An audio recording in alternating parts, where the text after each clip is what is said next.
Kehadiran kapal perang milik TNI Angkatan Laut Republik Indonesia KRI Dr. Suharso Nangsandar di Pelabuhan Trisakti, Banjarmasin, Banjarmasin dengan membawa 107 orang taruna Angkatan Laut Angkatan 66 jelang tengah hari Selasa 28 Agustus 2018 membawa kebanggaan tentunya bagi warga kota Seribu Sungai. KRI Dr. Suharso pun disambut dengan kesenian khas Banjar yaitu tarian Selamat Datang Wan Hadrah.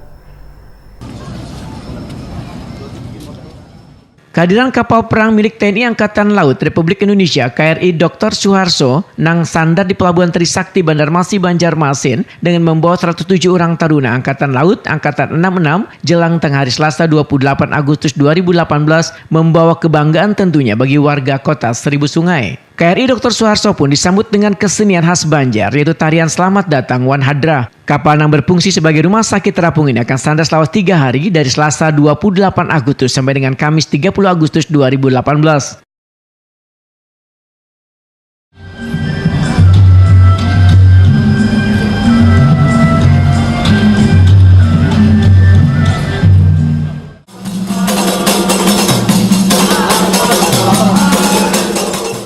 Dan Lanal Banjarmasin Kolonel Wijayanto Takuni Prima TPO memedahkan kedatangan kapal KRI Dr. Suharso selama 3 hari di kota Seribu Sungai ini dalam rangka mendukung praktik Prajala Sesa Taruna Akademi Angkatan Laut Taruna tingkat 2 Angkatan 66. Menurut Kolonel Wijayanto, bubuhan taruna ini nantinya akan mengunjungi beberapa sekolah untuk mempromosikan Akademi Angkatan Laut.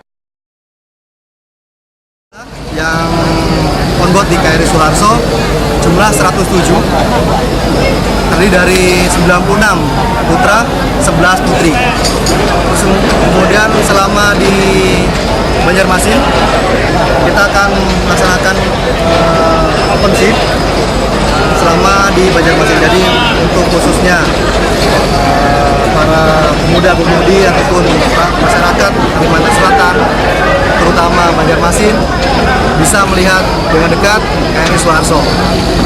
Dan kalau seandainya Penyambutan kapal perang milik TNI Angkatan Laut Republik Indonesia KRI Dr. Suharso ini juga dihadiri Wali Kota Banjarmasin wan jajaran Porkopimda Kalimantan Selatan. Sekedar mengingatkan, sekitar tanggal 3 Juli 2017 lalu KRI Banjarmasin sandar di Pelabuhan Trisakti Banjarmasin, Banjarmasin untuk melakukan kegiatan sosial bersama warga. Kemudian pada tanggal 21 Februari 2018, kota Seribu Sungai ini kembali dikunjungi KRI Dewa Ruci yang membawa 38 taruna AAL tingkat 3 dengan tujuan melaksanakan latihan praktik pelayaran navigasi astronomi.